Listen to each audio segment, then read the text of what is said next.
Capítulo 3. El cumplimiento del tiempo.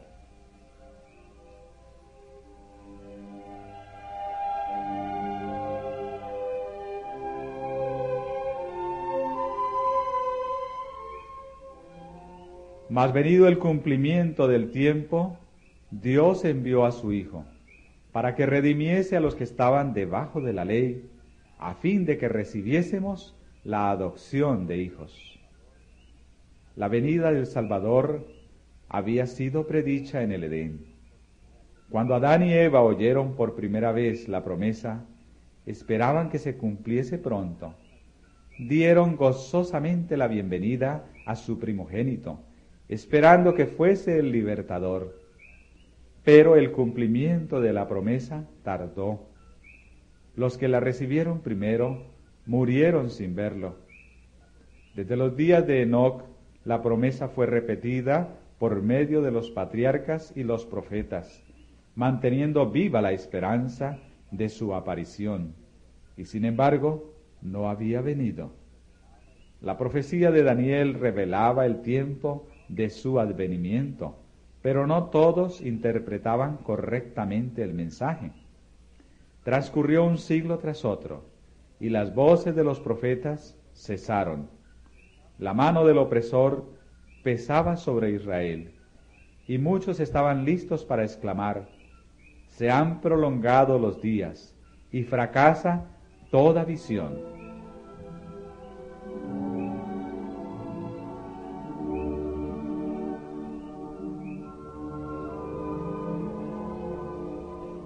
Pero como las estrellas en la vasta órbita de su derrotero señalado, los propósitos de Dios no conocen premura ni demora.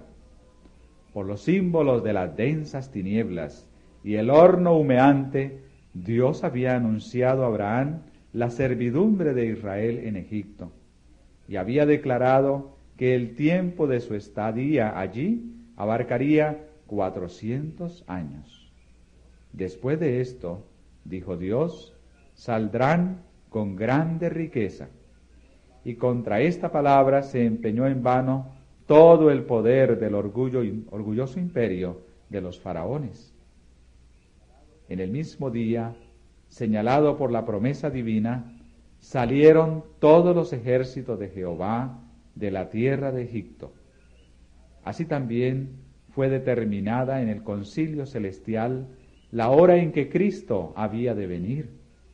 Y cuando el gran reloj del tiempo marcó aquella hora, Jesús nació en Belén.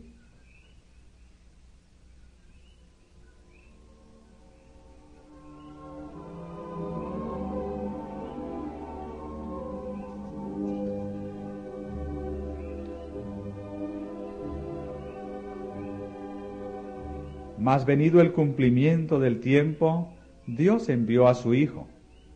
La providencia había dirigido los movimientos de las naciones, así como el flujo y reflujo de impulsos e influencias de origen humano, a tal punto que el mundo estaba maduro para la llegada del libertador. Las naciones estaban unidas bajo un mismo gobierno. Un idioma se hablaba extensamente y era reconocido por doquiera como la lengua literaria. De todos los países, los judíos dispersos acudían a Jerusalén para asistir a las fiestas anuales, y al volver a donde residían, podían difundir por el mundo las nuevas de la llegada del Mesías.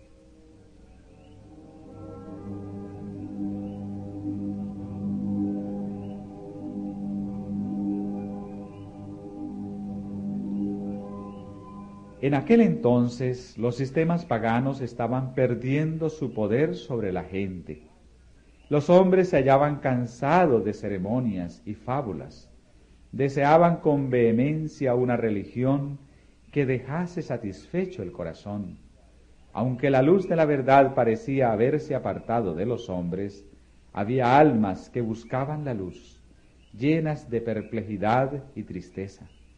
Anhelaban conocer al Dios vivo, a fin de tener cierta seguridad de una vida allende la tumba.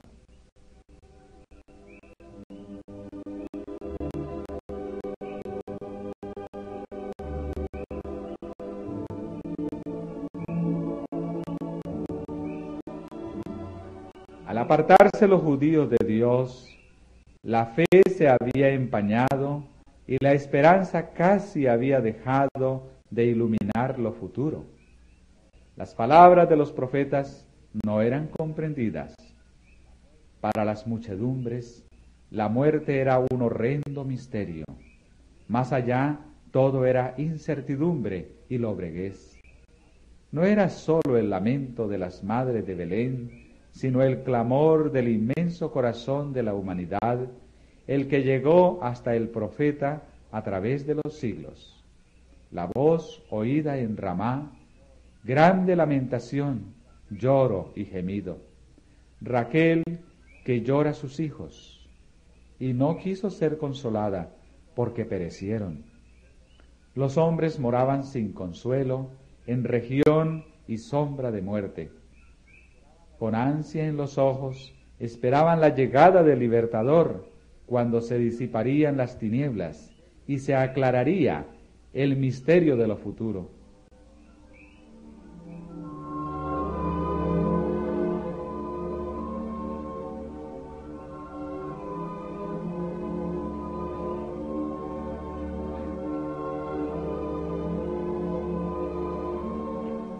Hubo fuera de la nación judía hombres que predijeron el aparecimiento de un instructor divino. Eran hombres que buscaban la verdad y a quienes se les había impartido el espíritu de la inspiración. Tales maestros se habían levantado uno tras otro como estrellas en un firmamento oscuro, y sus palabras proféticas habían encendido esperanzas en el corazón de millares de gentiles.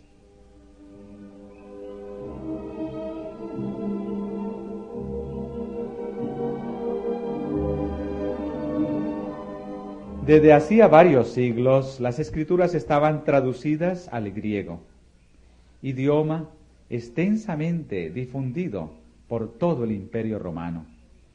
Los judíos se hallaban dispersos en todas partes, y su espera del Mesías era compartida hasta cierto punto por los gentiles. Entre aquellos a quienes los judíos llamaban gentiles, había hombres que entendían mejor que los maestros de Israel las profecías bíblicas concernientes a la venida del Mesías.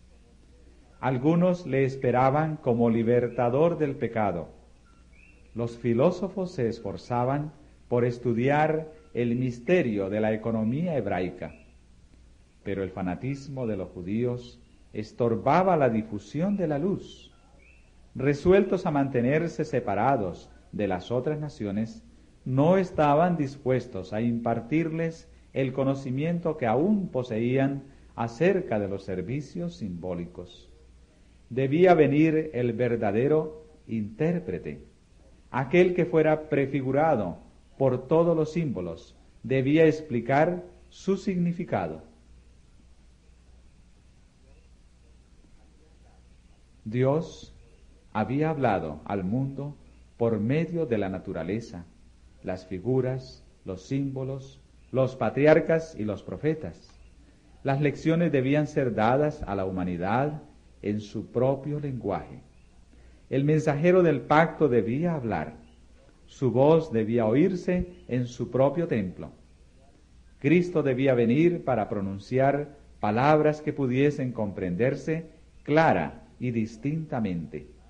Él, el autor de la verdad, debía separar la verdad del tamo de las declaraciones humanas que habían anulado su efecto. Los principios del gobierno de Dios y el plan de redención debían ser definidos claramente. Las lecciones del Antiguo Testamento debían ser presentadas plenamente a los hombres.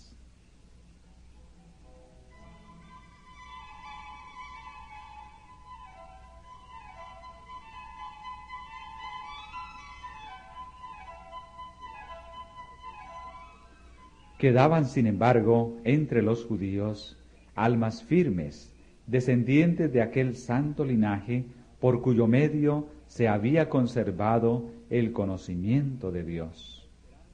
confiaban aún en la esperanza de la promesa hecha a los padres. Fortalecían su fe espaciándose en la seguridad dada por Moisés. El Señor vuestro Dios os levantará profeta de vuestros hermanos, como yo.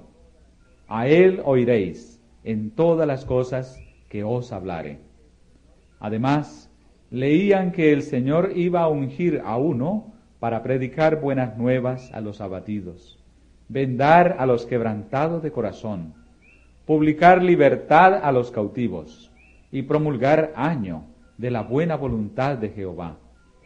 Leían que pondría en la tierra juicio y las islas esperarían su ley, como asimismo andarían las gentes a su luz y los reyes al resplandor de su nacimiento.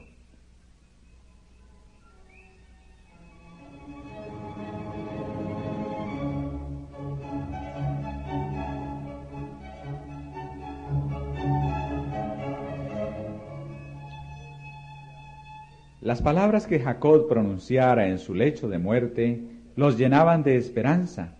No será quitado el cetro de Judá y el legislador de entre sus pies hasta que venga Shiloh. El desfallecimiento o el desfalleciente poder de Israel atestiguaba que se acercaba la llegada del Mesías. La profecía de Daniel describía la gloria de su reinado sobre un imperio que sucedería a todos los reinos terrenales, y decía el profeta: permanecerá para siempre. Aunque pocos comprendían la naturaleza de la misión de Cristo, era muy difundida la espera de un príncipe poderoso que establecería su reino en Israel y se presentaría a las naciones como libertador.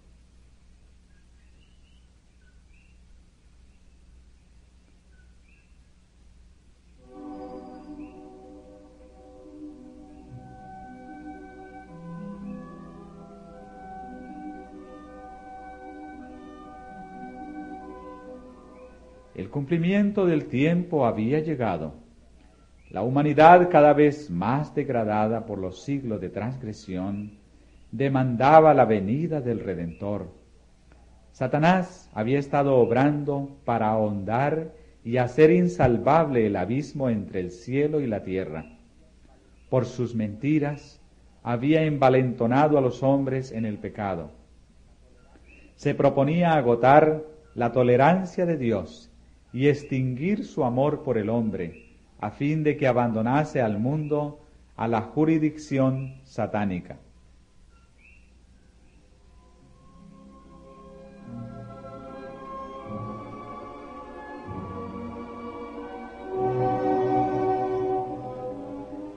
Satanás estaba tratando de privar a los hombres del conocimiento de Dios, de desviar su atención del templo de Dios y establecer su propio reino. Su contienda por la supremacía había parecido tener casi completo éxito.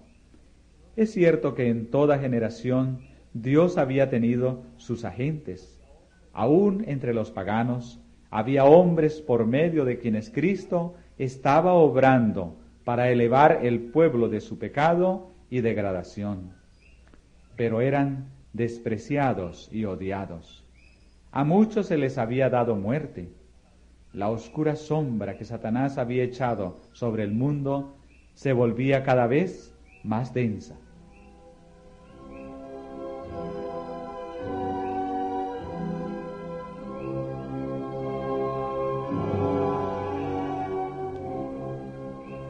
Mediante el paganismo, Satanás había apartado de Dios a los hombres durante muchos siglos, pero al pervertir la fe de Israel, había obtenido su mayor triunfo.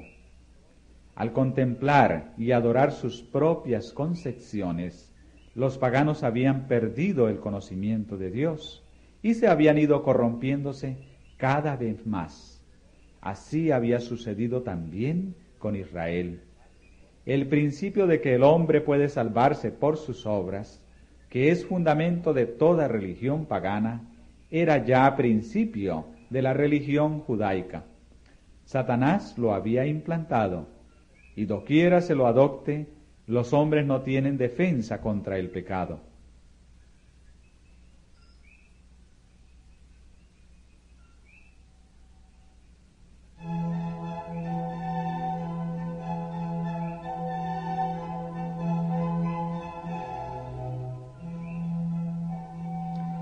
El mensaje de la salvación es comunicado a los hombres por medio de agentes humanos, pero los judíos habían tratado de monopolizar la verdad que es vida eterna.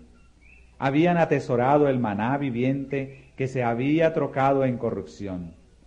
La religión que habían tratado de guardar para sí llegó a ser un escándalo. Privaban a Dios de su gloria y defraudaban al mundo por una falsificación del Evangelio. Se habían negado a entregarse a Dios para la salvación del mundo y llegaron a ser agentes de Satanás para su destrucción.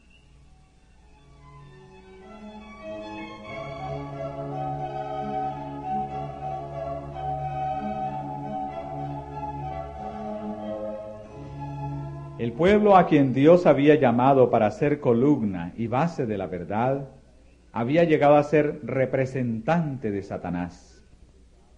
Hacía la obra que éste deseaba que hiciese y seguía una conducta que representaba falsamente el carácter de Dios y le hacía considerar por el mundo como un tirano. Los mismos sacerdotes que servían en el templo habían perdido de vista el significado del servicio que cumplían. Habían dejado de mirar más allá del símbolo a lo que significaba. Al presentar las ofrendas de los sacrificios, eran como actores de una pieza de teatro. Los ritos que Dios mismo había ordenado eran trocados en medios de cegar la mente y endurecer el corazón. Dios no podía hacer ya más nada para el hombre por medio de ellos. Todo el sistema debía ser desechado.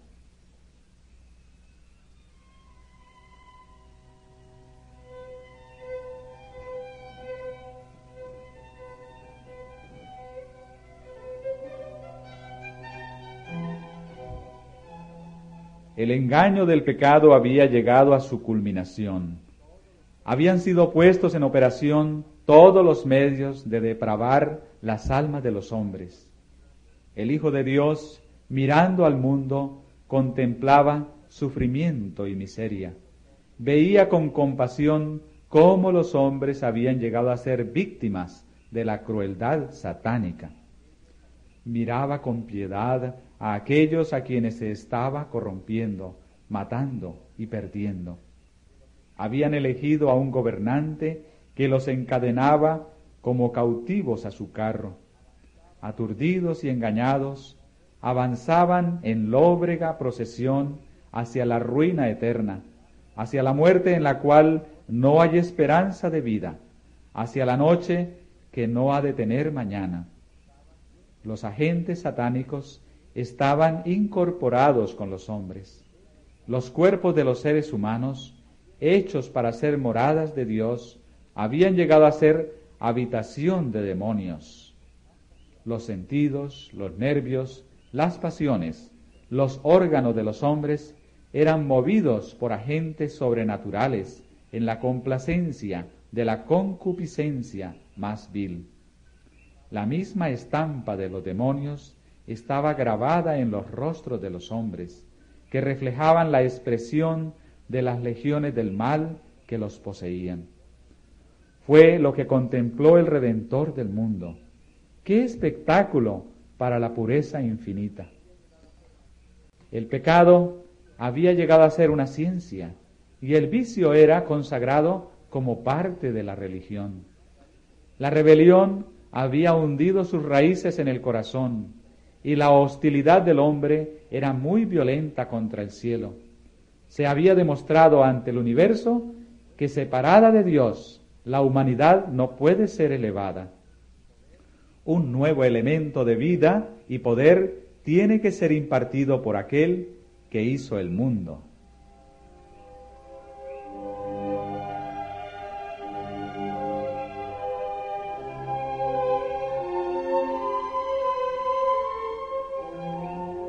Con intenso interés, los mundos que no habían caído habían mirado para ver a Jehová levantarse y barrer a los habitantes de la tierra. Y si Dios hubiese hecho esto, Satanás estaba listo para llevar a cabo su plan de asegurarse la obediencia de los seres celestiales. Él había declarado que los principios del gobierno divino hacen imposible el perdón. Si el mundo hubiera sido destruido, habría sostenido que sus acusaciones eran ciertas. Estaba listo para echar la culpa sobre Dios y extender su rebelión a los mundos superiores. Pero en vez de destruir al mundo, Dios envió a su Hijo para salvarlo. Aunque en todo rincón de la provincia enajenada se notaba corrupción y desafío, se proveyó un modo de rescatarla. En el mismo momento de la crisis, cuando Satanás parecía estar a punto de triunfar, el Hijo de Dios vino como embajador de la gracia divina.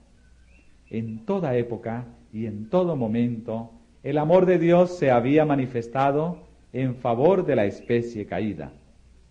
A pesar de la perversidad de los hombres, hubo siempre indicios de misericordia. Y llegada la plenitud del tiempo, la divinidad se glorificó, derramando sobre el mundo tal efusión de gracia sanadora que no se interrumpiría hasta que se cumpliese el plan de salvación.